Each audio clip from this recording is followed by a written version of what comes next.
Could AI be destroying our brain? A new study from MIT's Media Lab suggests it may well be. The study tried to find out how repeated use of ChatGPT impacted cognitive ability.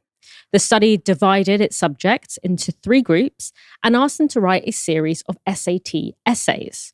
One group was allowed to use ChatGPT, one could use Google's search engine, and one was, quote, brain only, meaning they could use no tools at all. Now, the researchers didn't just examine the quality of the essays, they also used an EEG, which measures and records electrical activities in the brain to monitor the neural and behavioral consequences of each approach.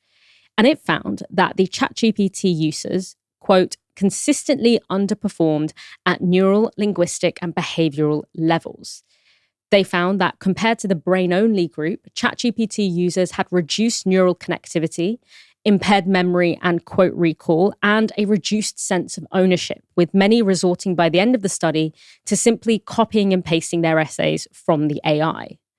What's more, because of that sense of ownership, those who wrote the Google search-assisted or brain-only essays experienced higher levels of satisfaction with their work. But what is most concerning is that the study showed that the repeated use of the AI tool could have longer-lasting impacts.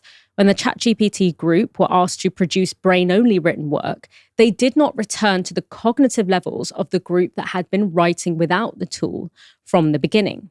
And the researchers call this an accumulation of cognitive debt, whereby, quote, repeated reliance on external systems like LLMs replaces effortful cognitive processes required for independent thinking, resulting in diminished performance when those external systems are removed. This finding led the researchers to voice concern that large language models could, quote, fundamentally restructure cognitive architecture.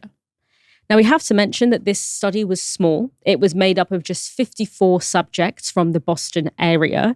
However, this is the latest in a number of studies the MIT lab have conducted to find out the social impact of widespread AI use.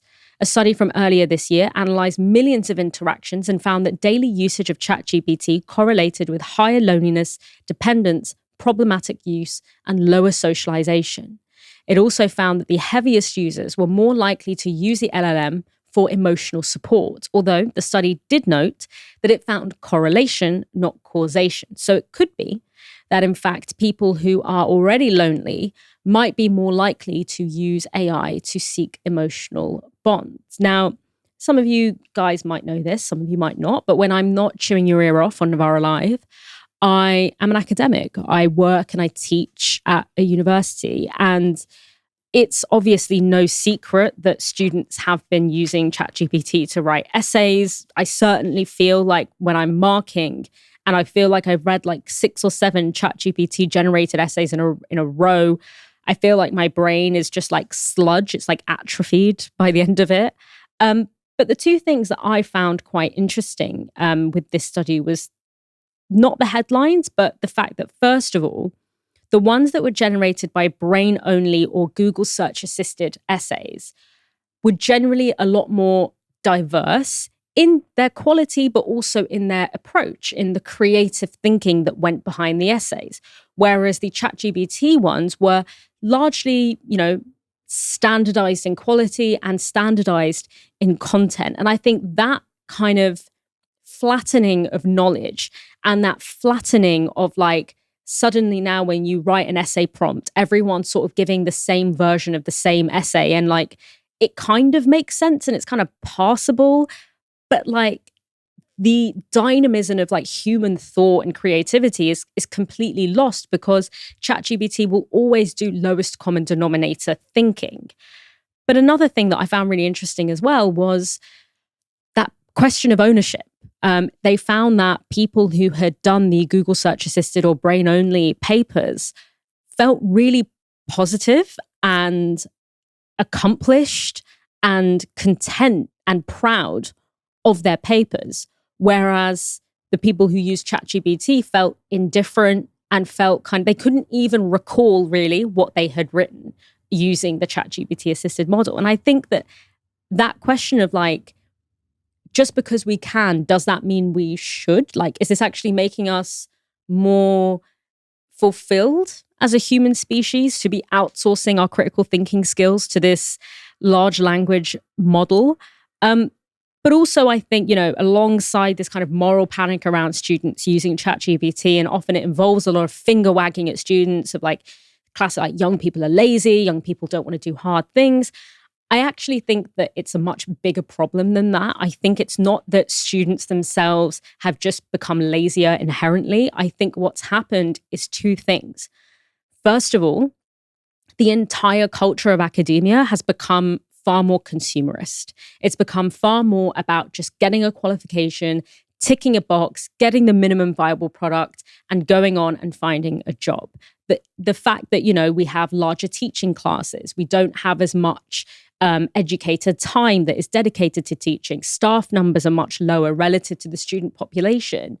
There is an overall culture that degrees or education is something to be consumed to tick a box rather than something to enrich our critical thinking skills or something that we might, even find enjoyable or meaningful in some deeper sense. Another thing that's happening is students have no time. And this is an economic question.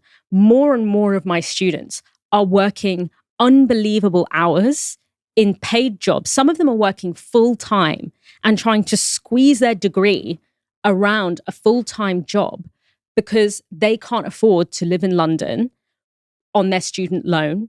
They don't come from money. They don't have, a home in London or a flat in London that when they graduate, they can go into. They need to work to pay the bills. And if you're working a 35-hour week on top of your degree, it's not surprising that when you come to your classes, you're going to be tired and you're going to look for these shortcuts to just get you over the line.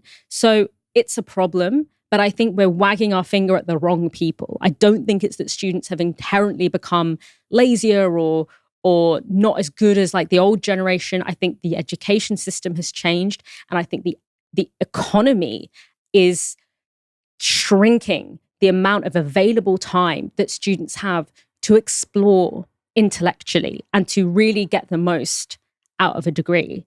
Kieran, is ChatGPT causing brain rot?